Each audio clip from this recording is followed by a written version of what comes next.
Welcome, everybody. You are here joining us for the SEMrush Influencer Marketing webinar. My name is Andy Crestodina, and I'm here with a very special guest, Michael Brenner. Michael, good morning. Good morning. How are you? Good afternoon for those of you in Europe. We are a global brand, and we love having these conversations.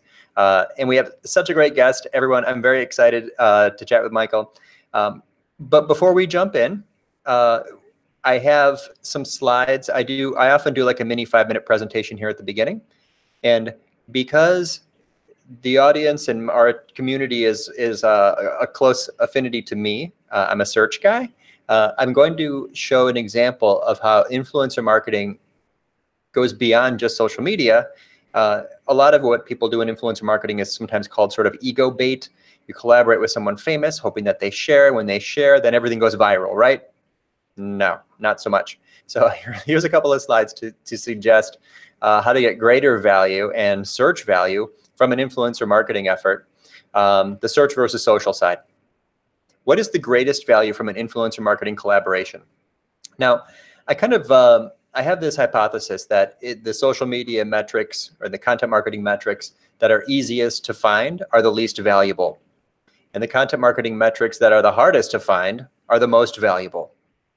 Inverse correlation between the visibility of a metric and its value.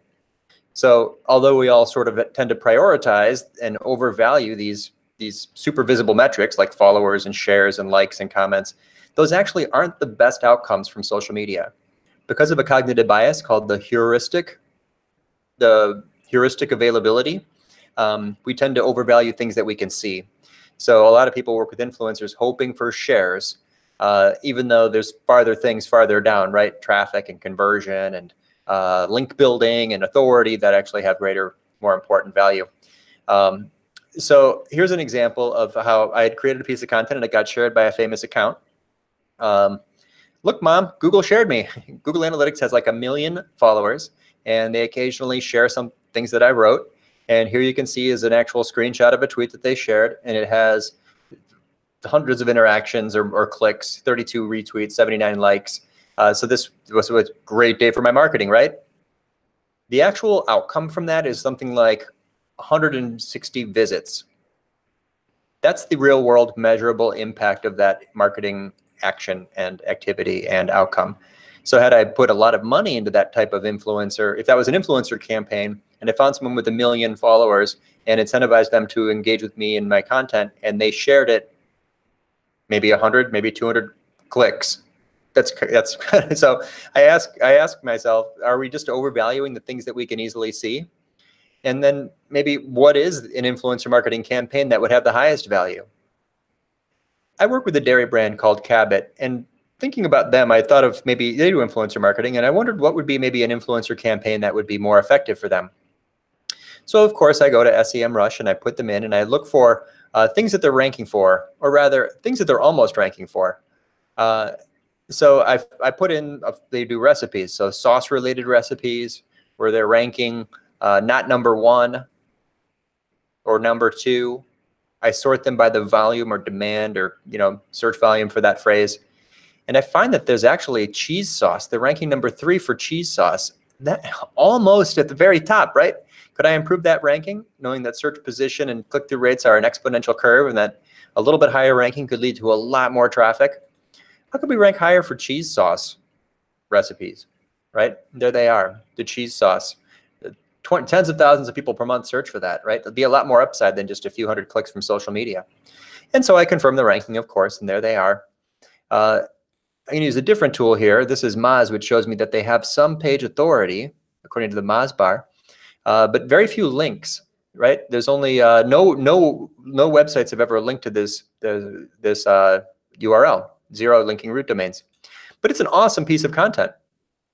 So if I were to find influencers, and here's a list from BuzzSumo of people who are relevant for cooking and people who are bloggers, who, in other words, they create content, I could get that durable search benefit by working with them to have them actually create a piece of content with us together. So although they might have lots of followers, I think it's the SEO benefit that would have the greater impact. So when I think about that, how could I incentivize these people to create content together with me? I get ideas such as a cheese sauce cook-off. I'm going to get 5 bloggers to create cheese sauce recipes with me. We're all going to post these things together. We're all going to link back to each other. We're all going to see who can make the best cheese sauce. It's a creative idea that would lead to more durable value because a link, they say, a share is temporary, a link is forever. Not exactly, but so influencer marketing can be more than just about sharing. Let's not overvalue likes and comments. Let's collaborate in ways that build things that refer to each other and lead to more durable value. You can imagine how even a few links to that URL could lead to higher rankings, and how that could lead to tens of thousands of visits instead of just 150 or so from a share. What do you think of that, Michael? Well, I don't know how I can top heuristic cognitive bias. It's just, I mean, you had to drop that big thing right at the beginning. Jeez. It's true though, right? Are we overvaluing the things we can see? No, it's absolutely right. And I was actually talking about the self-selection bias earlier today, which is that basic, well, I'm not going to get into that. But so I love this topic. And I think you're absolutely right. And I don't know that it's necessarily that we overvalue. I think it's just, I think it was inferred in your data, but it's easy to get. So we latch on to the stuff that's easy to get. It's easy for, a content marketer maybe to say, hey, look, I got 200 shares. It's harder to ask your, maybe your analytics team at a large enterprise what the Google Analytics are on that piece of content. So I think it's easy to get. So I think that's why we often tend to overanalyze it or overweight the importance of it. I also think that it's just, we all have egos. And I think marketers like you told your mom about Google Analytics sharing. Oh, I cried. I printed it and put it on my refrigerator. Exactly. I don't say we have egos in a bad way. It's like, it's human nature. And I think it's important that we understand that. It's also interesting, and I could talk for hours just on the topic of the lack of correlation, which you showed, but I think it's true overall, just the lack of correlation between social shares and search traffic. And I actually say that social shares really have no value from a traffic and a business perspective. However, I do think, you showed BuzzSumo. I do think there are tools like that can show, tell us what is engaging with our audience. And there's a quality score that we can infer. It's kind of like a proxy for quality, but there's a huge, like a chasm that has to be crossed between that quality and whether it relates to traffic. So yeah, I think you position it exactly the right way. We shouldn't be focused.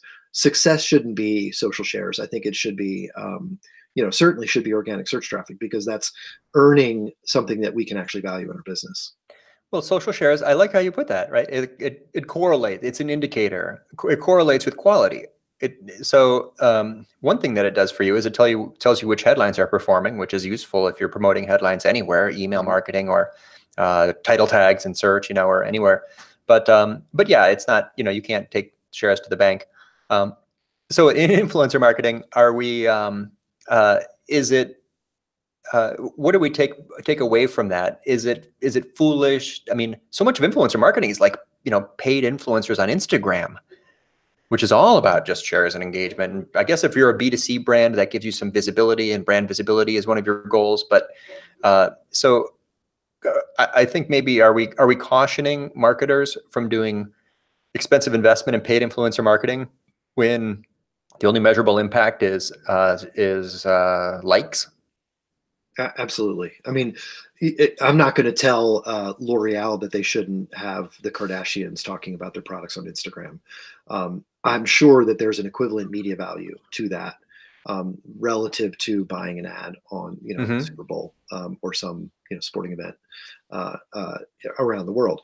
But aside from equivalent media value, what is the value of Kim Kardashian talking about L'Oreal Maybelline's eyeliner? I don't know, but if Kim Kardashian wrote an article for L'Oreal, we could measure the traffic she was able to achieve with that, and there probably would be some, because of her name. So yeah, I think there's a spectrum, right? There's what a lot of, I think, consumer brands are looking for a big name celebrity to share their product on Instagram. Questionable business value. I think there's a lot of brands in the B2B and B2C space that are asking influencers to create content for them, which I think, with your cheese sauce example, maybe they're going to create great content that doesn't get any links. I have never been asked in an influencer marketing program to create content on my own platform to link back to, a brand's piece of content. Outside of maybe some research, we've actually both participated, I think, in some brand research content. But that's really where the value is, and part of this is because it's not gaming the system to know that Google values inbound links more than they value 1,000 things, but I think we all know that they value inbound links more than any other. And so I do think there's a gap in influencer marketing programs asking their influencers to actually create on their own existing platforms with inbound links. Yeah, absolutely. I mean you're violating Google's spam policies by buying a link. Exactly, but organic influencer marketing is not buying anything. It's a collaboration. Yes. And if I create a content program that says, hey, Michael, me and you and 3 other marketers are all going to write about topic X this month. And let's get on a call and decide what angle we're going to be taking on this. And I'm going to refer, you've got a piece of research I'm going to refer to. I've got a visual asset you're going to use on your content. So you get a citation from me and I get a image source link from you. Or I mean, I don't want to be spammy or sketchy about this at all, but I just the main point is that there are creative opportunities to collaborate in ways that incentivize co-creation of content that can lead to a more durable value, because the social share really just isn't. It's just such a blip. It's just so short. On the other hand, I can't think of ways to get more value from that Kim Kardashian tweet if it was part of your engagement and okay with in the terms of in the contract. But to take a quote from an influencer that mentioned you even on social media and use that on the homepage of your website or on a sales page for the product with like a celebrity endorsement, that's durable value, because many people will see that whenever they visit that page. Yep. Or if the influencer was writing for a big publication and you put the as seen in Wall Street Journal, Michael Brenner as seen in Wall Street Journal. That's durable value. There's legal issues in some of those cases, and I'm not a lawyer, but I think we should be looking for more durable value than just the tweet. Although anyone who's ever shared any of my work, I'm still grateful. Thank you. I'm not. It means something to all of us, and I don't mean to say that it's worth less. It's not worthless. It's just worth less. That's not going to translate well. I think you know what I mean. I do know what you mean. I want to rewind. Hold on. Let's start at the beginning. Michael Brenner. You don't need an introduction, but tell us about your business and what you're doing today and what you're up to.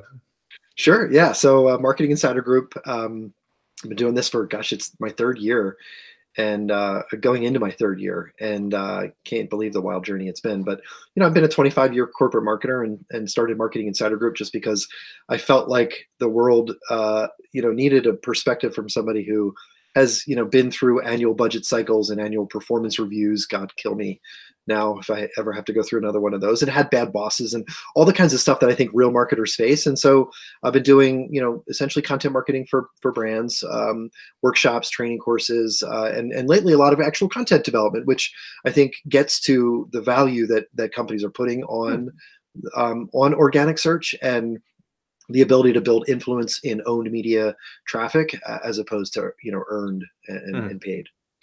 Okay, and there's some travel involved. There is, yeah. I'll be in Helsinki in 18 hours.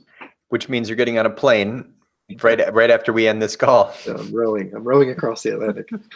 Yes. Last time I've never seen you in person in your hometown of Philadelphia, but the last time we collaborated, we were both in the Bay Area at LinkedIn headquarters. That's right. I see you in Boston and Cleveland and places all over the country, but we never see each other at home. And I've never seen you in Chicago, so we'll have to make that happen. You don't want to come to Chicago right now. It's it's cold. It's extreme Yes. extreme weather here. Yes. I've got a bunch of questions for Michael, but let's take one here first. Amanda Smith is asking, should we be looking for influencers that have buying customers and not just followers that might share? What do you think? Well, this is, Amanda, thanks for the question. I think it's really tough to answer that without the consumer versus B2B filter on it. I definitely think that, if you're talking about a celebrity, and it's a handbag, or, like I said, L'Oreal Maybelline eyeliner, for sure the people that follow Kim Kardashian are going to be buying eyeliner. I see. If you're in the B2B space, I think it's even more important, because the buyers, they spend more. It's the average selling price of software is, I think, $80,000. More than eyeliner. Yeah, more than $8 for whatever I don't know what eyeliner costs, but whatever it is. 10,000x. So I think yeah, I do think you should look at the influencer's influence on the buying population as a factor, more so in the B2B space because of the average sale price of a purchase, but also in the consumer side as well. Yeah, I like that. It's it's an important distinction. What is and actually that reminds me, of kind of the influencer reach versus influencers trust and persuasion power. Someone who has huge reach might be really good for B2C. Keep talking about Kim Kardashian. Yeah. I actually don't even really know who she is. I kind of know there is such a person, but I couldn't picture the face. In B2B, it's really about, like, is this like a Gartner or Forrester analyst? Like, almost no one knows them, but their voice is so powerful among the actual decision makers. So it's kind of reach versus engagement in some way. There's some dynamic there. I think so. We're talking about contributions. Lee Odin was a guest on this show, and he mentioned you. He dropped your name. Many people do.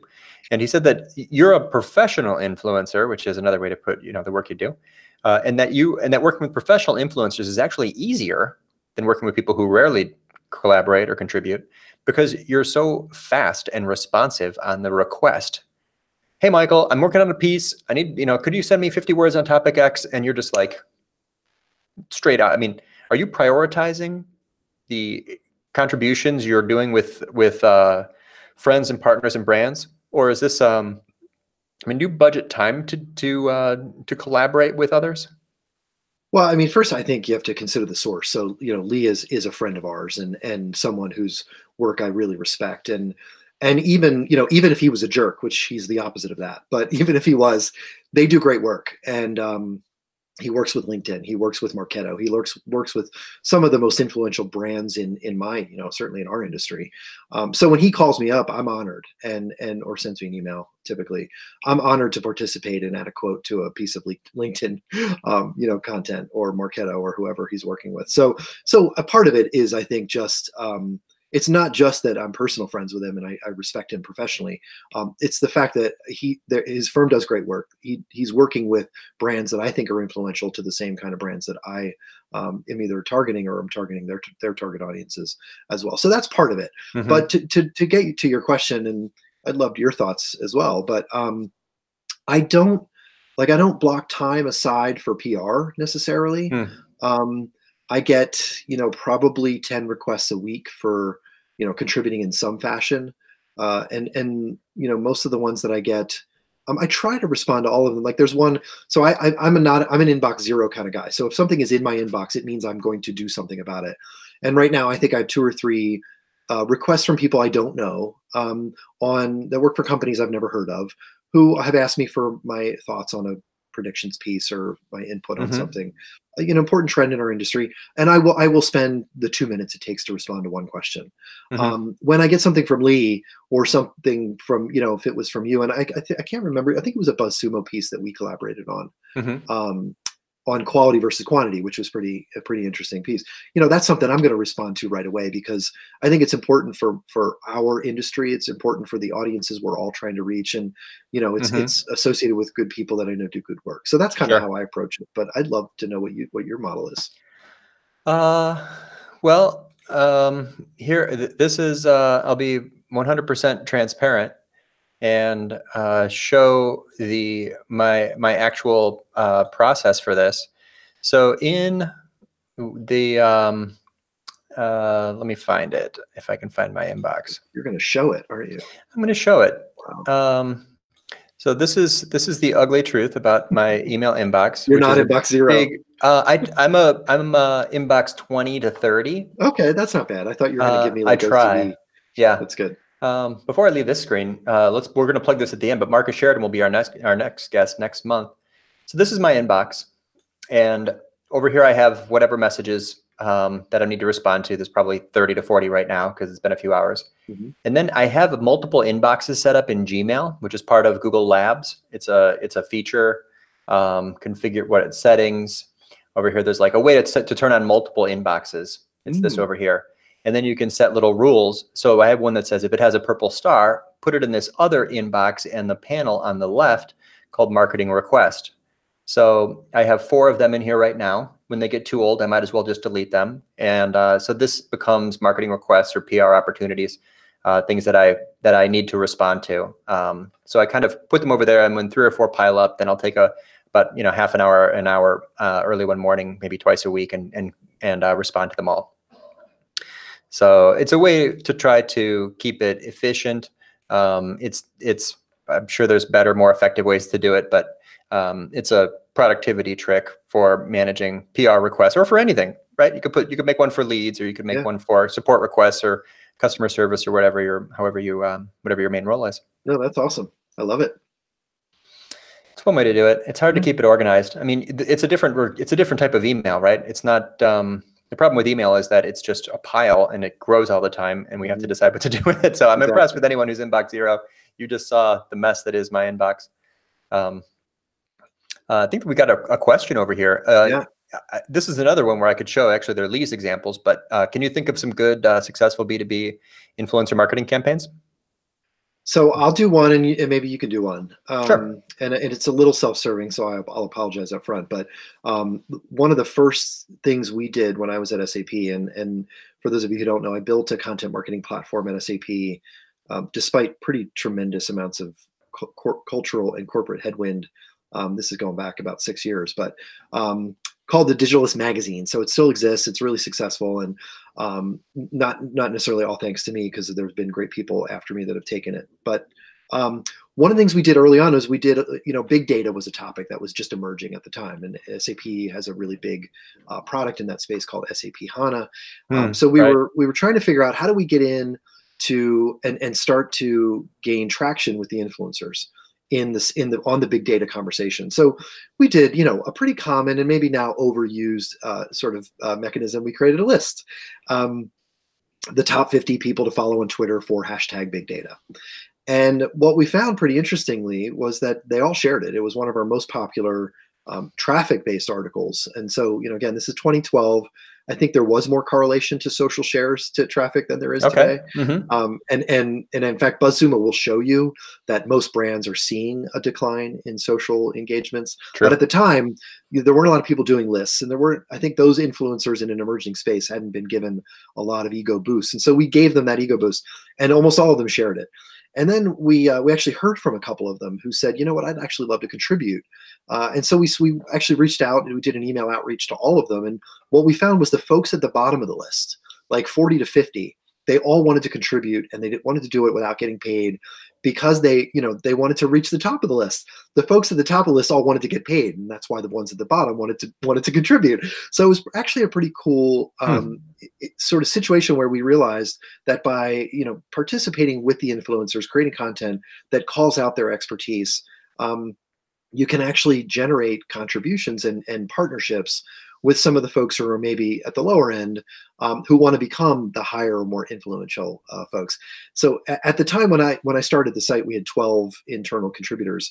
SAP now has 10,000 contributors on the platform. And I think a lot of it has to do with following the model of recognizing experts, asking them to collaborate, asking them if they want to contribute, not for money, but for free, and generating, a content marketing platform really based on a volunteer army of contributors. Wow. 10,000 contributors? Mm-hmm.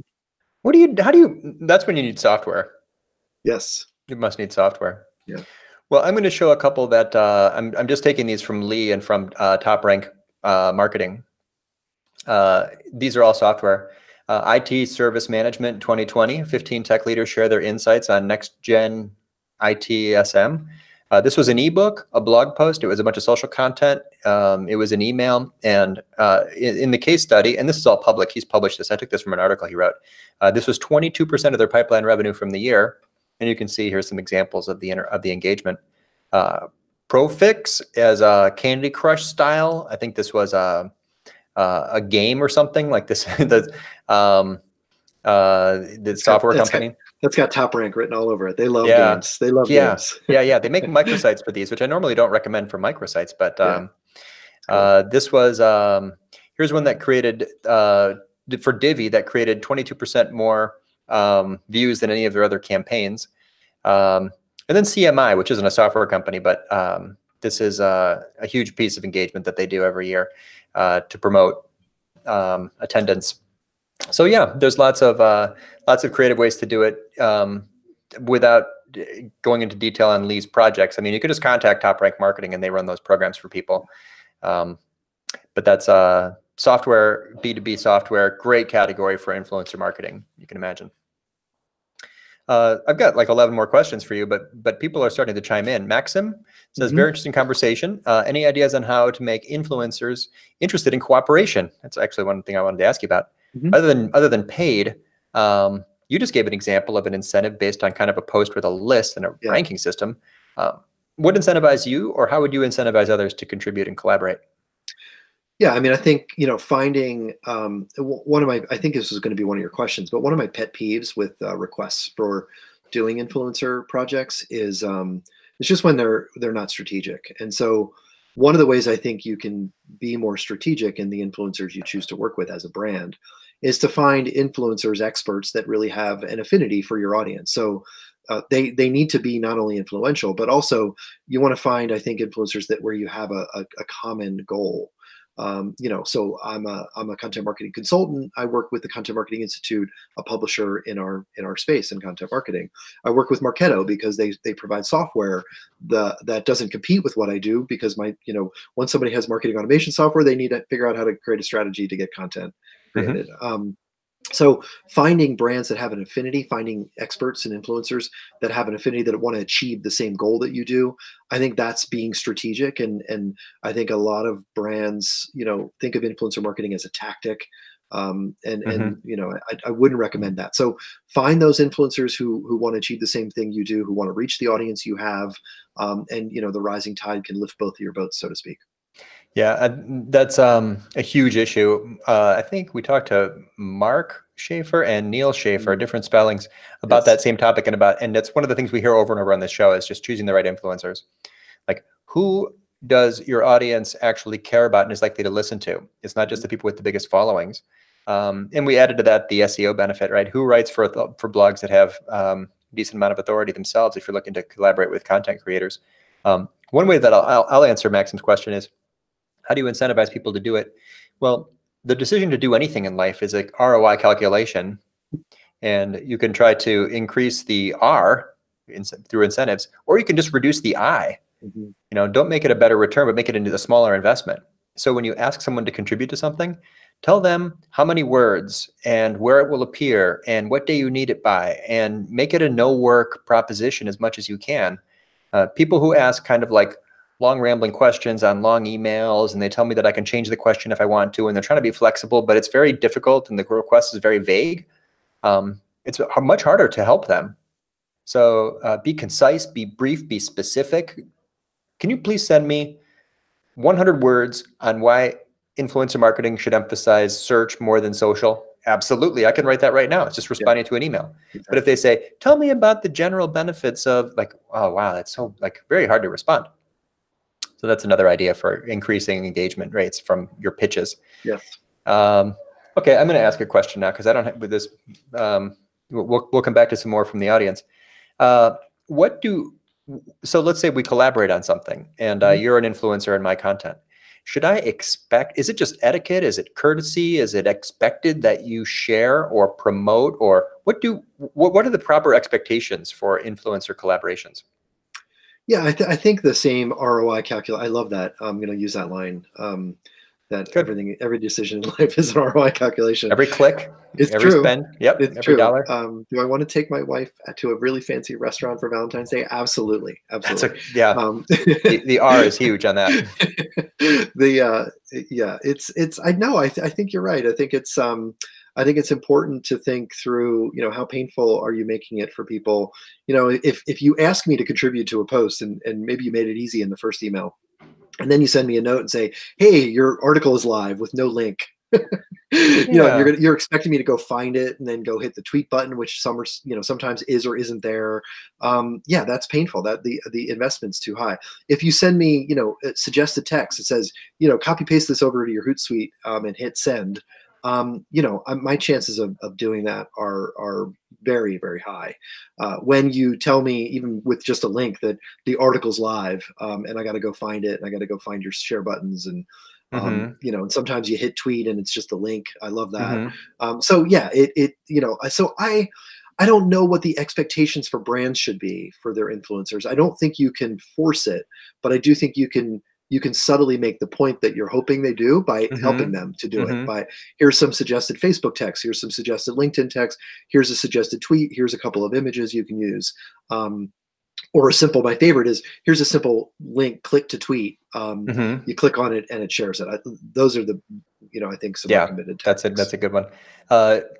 I sort of like when they share the link, not just to the article, but the link to their share of the article. That's like a good one too. Yeah. Could you, just go to this LinkedIn post and like it? Or can you, or when they say, even better, when they say, if you share this, please let us know so we can amplify.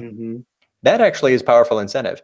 So they know. So they're telling me that if I share the article, and it's just one sentence, they're telling me that if I share the article and let them know that I shared it, they're all going to jump onto my social post and comment and like and promote it. So they're offering to amplify my message, which has even more value.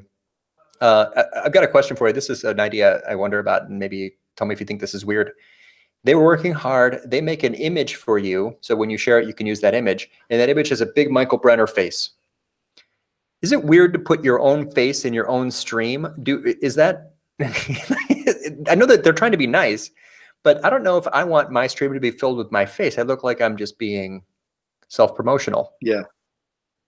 Yeah, I agree. I don't think I've ever, well, I hope I never shared an image of myself. But people will send you stuff, right? Yeah. Like if you're speaking at a conference, it's like, yeah, here's some images you can share to help us promote the conference. And it's pictures of like Michael Brenner is speaking at the conference. And so when you share that, I don't know, I just have a weird feeling about like whether or not influencers want to share pictures of themselves.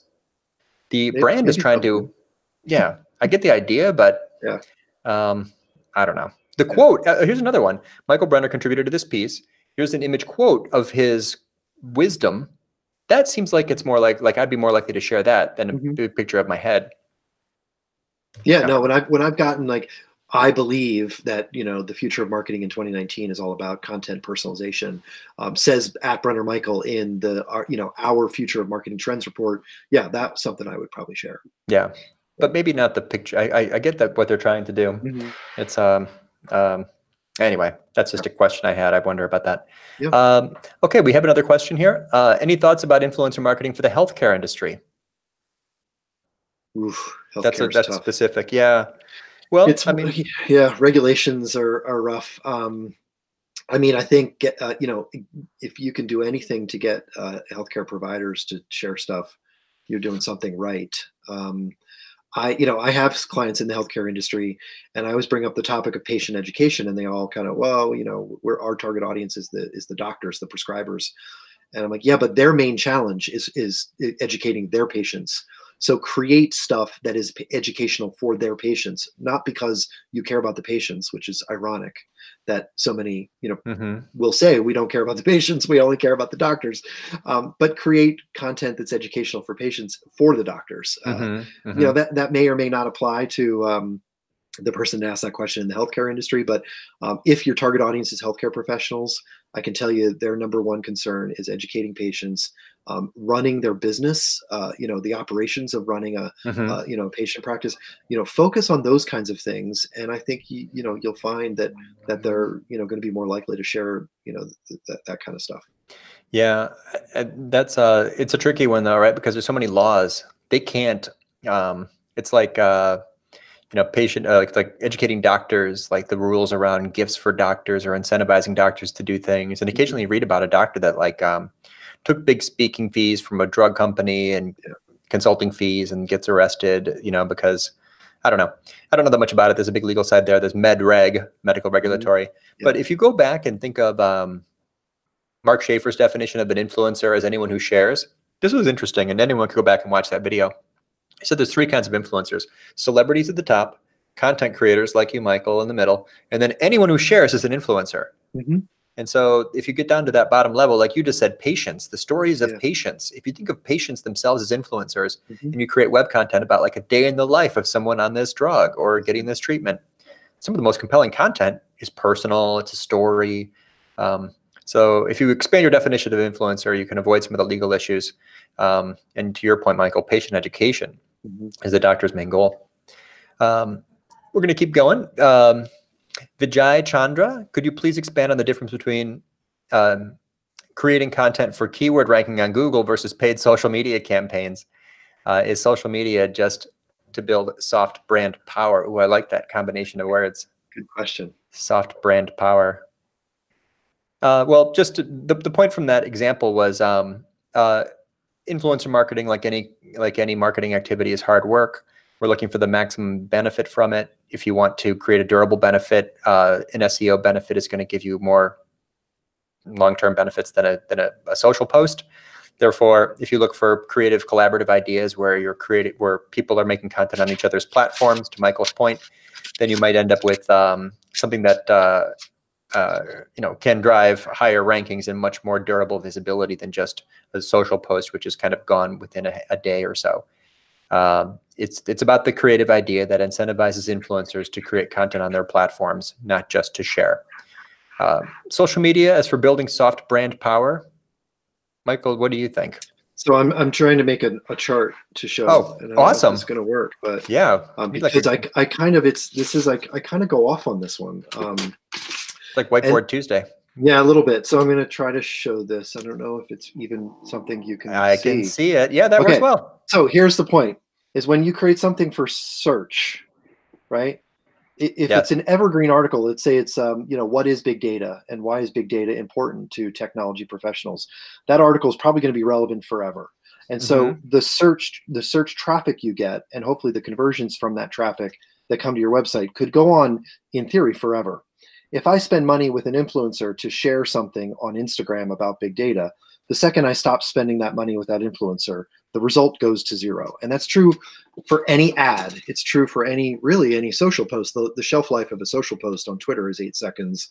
I think on Facebook, it's a little longer. On Instagram, it's shorter.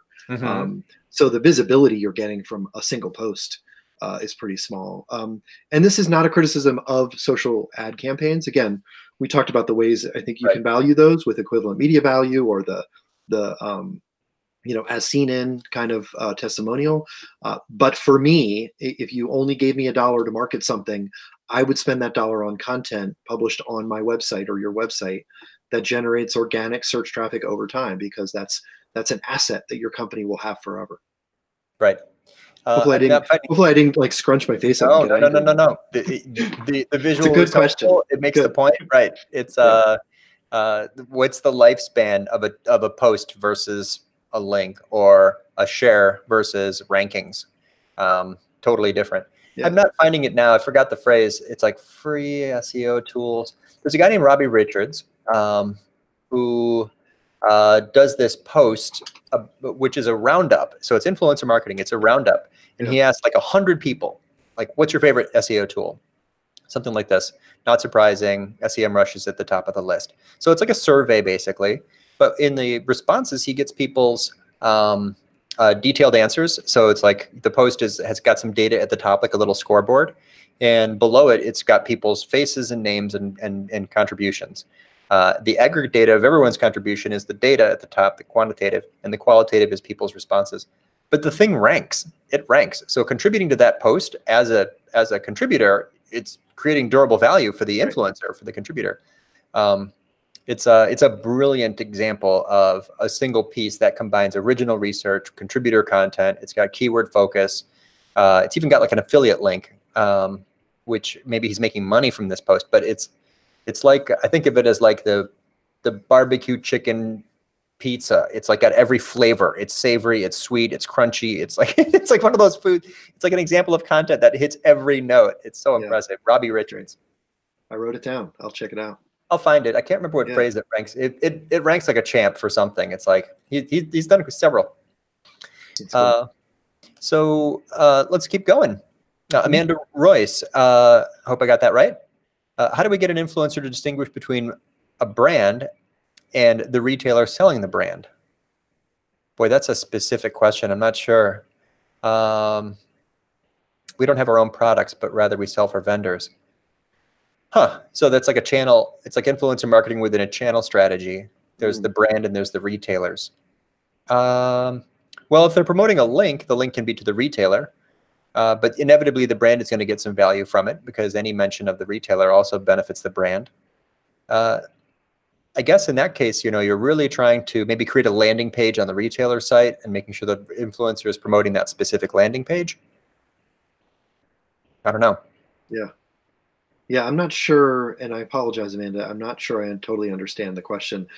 I mean, I think I understand, but I'm not positive. But one of the things that I think, I mentioned L'Oreal. They're one of actually my favorite content marketing examples, partly because they bought the domain makeup.com, and so in the reason they did it is because Maybelline is not they're not a direct you can't directly buy Maybelline, or you couldn't when they first started with the makeup.com. And so because they were so dependent upon retailer sales, they created makeup.com with a pretty cool editorial rule. Every article, they talk about makeup tips and stuff you would expect, but every article has to have at least one link to a competitive product for every one link to their own products. So I thought it was pretty cool. Wow. It's a pretty cool example of That's crazy. And it just shows that, we're so smart. Consumers are so smart today that we know propaganda when we see it. And if L'Oreal had just only promoted their own products on makeup.com, they know people would tune out over time. They would see that it's just a site to try to sell more makeup for Maybelline. But by linking out to competitive products equally, they're showing their audience, hey, we're here to share tips about makeup and link to our e-commerce products you can buy directly from us. But we're also going to show you some, great products from our direct competitors because we care more about you. Maybe, and maybe they do, maybe they don't. But I think that ethos is pretty interesting. And it's been extremely successful as a sales channel. So again, I apologize, Amanda, if I didn't totally answer your question with that example, but maybe something to think about is, can you promote the retailer in a way that drives pull through of the product that you're trying to get exposure for? I had never heard that story before. So they have an editorial standard to promote competitors as well as themselves. Absolutely. In fact, somebody told me they actually promote 2 links to competitors for every single link of their own, but I haven't independently verified either of those stats. Wow. But I know, if you go check out their articles, you will see links to non-Maybelline products for sure. Well, that's just an amazing ethos you said, right? That's just content marketing taken to an audience focus that, and they did that basically to force themselves to make sure that they're agnostic enough in the eyes of their audience to keep and hold attention and trust. Extraordinary. I'd never heard that before. Yeah. Wow. I'm not that familiar with B2C marketing. I need to learn more. So is there anything that worries you about the future of influencer marketing? I guess we mentioned strategic focus. Yeah, I mean, we touched on it. I think just the tactical nature. I mean, when I get asked by pretty big brands, to write an article, I usually say no. And part of the reason is the chart that I just showed everybody. I know that I can be really effective working in partnership with a brand if I do 12 articles once a month in a year, as opposed to 1 article. And so, it's not even necessarily that they're going to pay me to do it. It's more that I don't want them to waste their time with me because I know the impact of 1 post or 1 article or 1 share of anything isn't going to be that great. But I know for a fact that the impact of consistent regular support from influencers in general is going to be helpful for them. So that would be, my biggest concern is, and I know Mark Schaefer and I share this concern. We talk about it quite often because we get asked so many times for these tactical kind of requests. It's not just strategic about picking the right influencer. I think it's strategic about thinking of the consistency and the frequency, and really forming a true partnership, I would say, with the influencers that you work with. Yeah, I like that. I think that anything that's one-off is just almost always just a missed opportunity.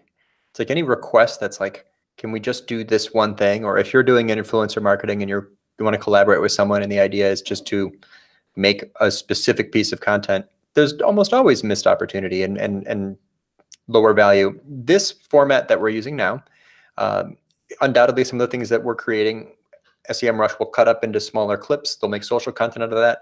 The transcription of everything we're talking about will be posted as a long form content. There are content marketers make things. Great content marketers make series of things or families of things. So if someone asks you to, it's like recently someone asked me to speak at an event, and it like kind of made sense to me. I kind of got it. And after a 10-minute conversation, the idea wasn't just to speak at an event, but it was to, I think I couldn't go. And so the idea was to turn it into a virtual event or make a video.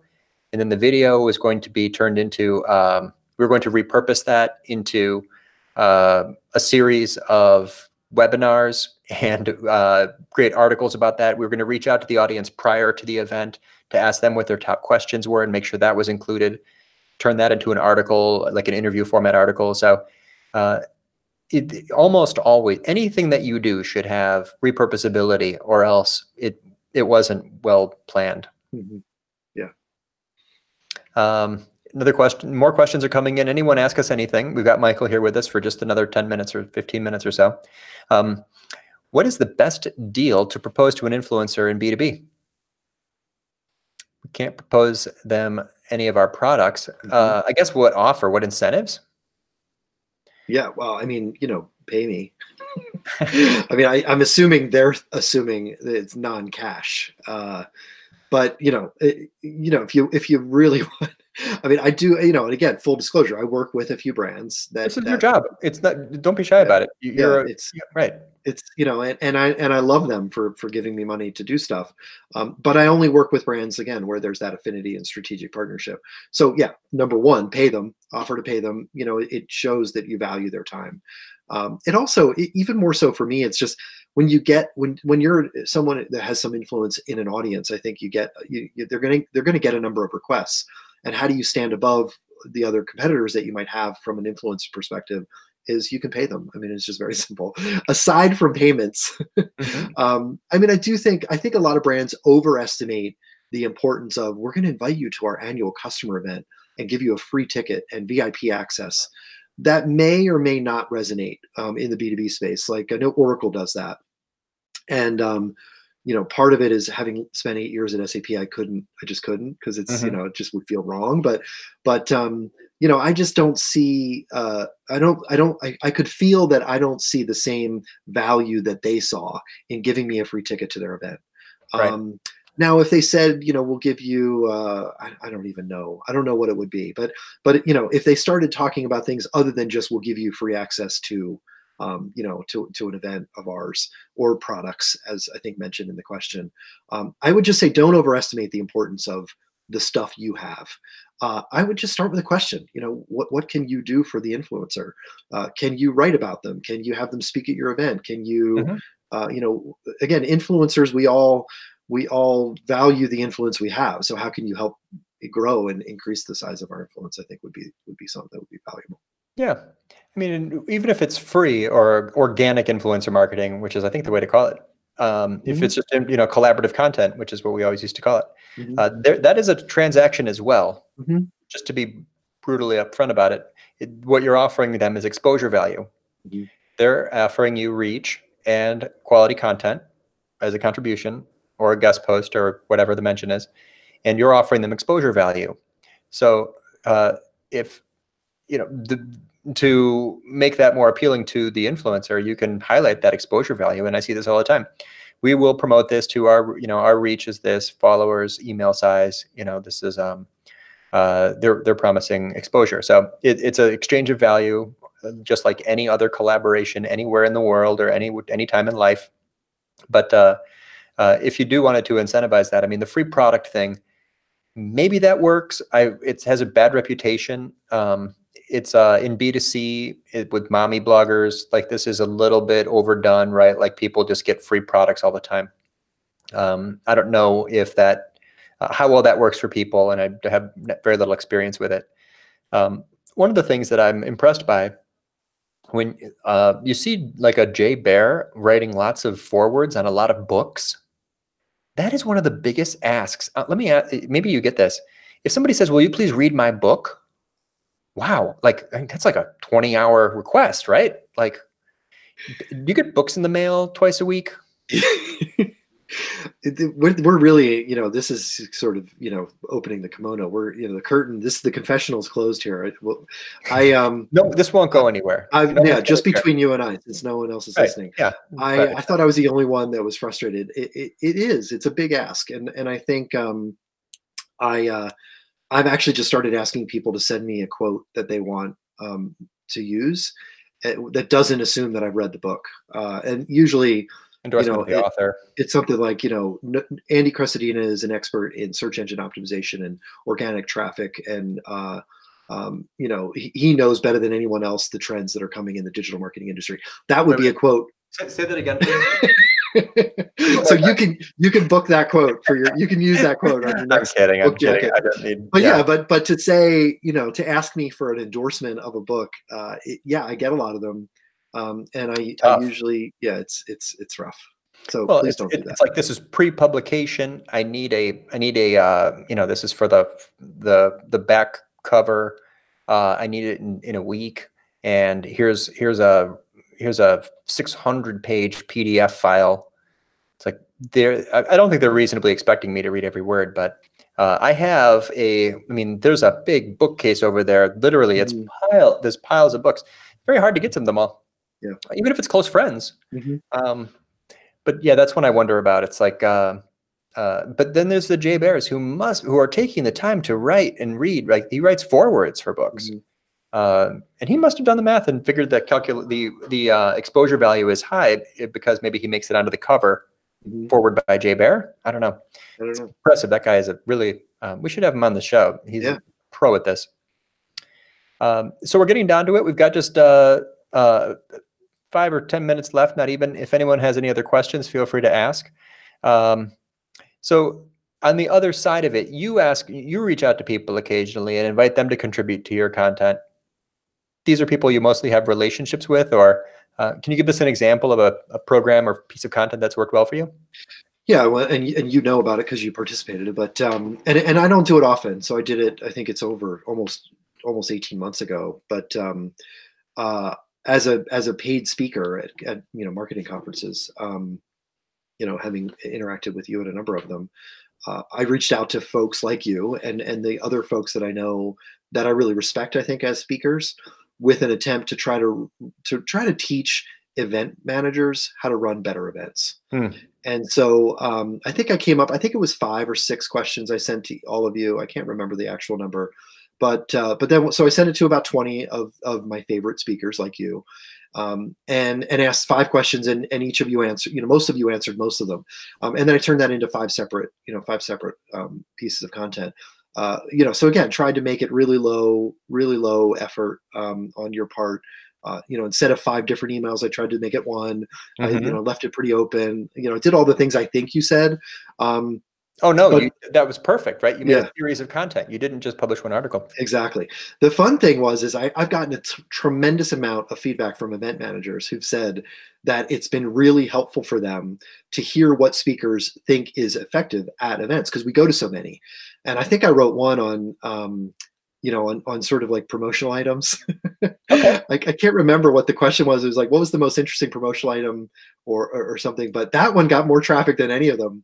And event marketers, I should actually have put affiliate links to the promotion industry companies, because I probably would have made a ton of money. But so it's just, again, I think my objective was really to help the target audience of people I was trying to reach.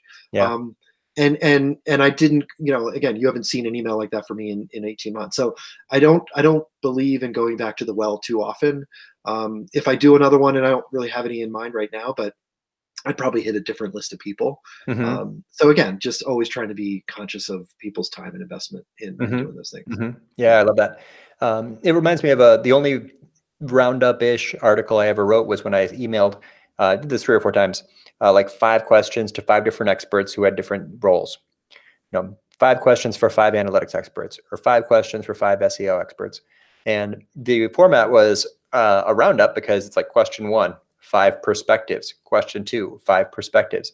And the feedback I got on those was really good. It's like, is duplicate content really a problem? It's like these, all these people, it's more credible than just having one person give it the answer. And it's not as overwhelming as having 50 or 80 people all answer the same question. We're coming down to time, but I want to ask: is the roundup in marketing, at least, is the roundup overdone? I think it has become a little bit overdone. I mean, I get so many requests to do them now, and I often wonder, like, should I tell these people that they're the third person to ask me the same question this week? So yeah, I mean, I Then it's Control F, right? Like it goes live, you land there, and just Control F. Brenner. Exactly. So I do think there are some that I think where I do think it's always going to be important, like predictions, trends. I think those are it's still valuable to get a wide, it's basically like doing a mini research project. I agree. Good point. So identifying what the biggest trends are, in content marketing, digital marketing, I think those are where roundups are helpful, because instead of surveying 1,000 marketers, you're surveying 20 really influential ones. But aside from predictions, trends, or other kinds of almost proxies for surveys, I think I would recommend looking at some other kind of series. Yeah, if the ones I like best are when they apply their analysis, or there's commentary at the top, or there's a summary, or they group like answers together. The copy paste jobs, it's just a pile. It's just lazy. It's just lazy marketing. I'm going to go to answerthepublic.com. I'm going to find the top question on this industry. I'm going to go to BuzzSumo or SEMrush. I'm going to find 50 influencers. Email 50 influencers, top question.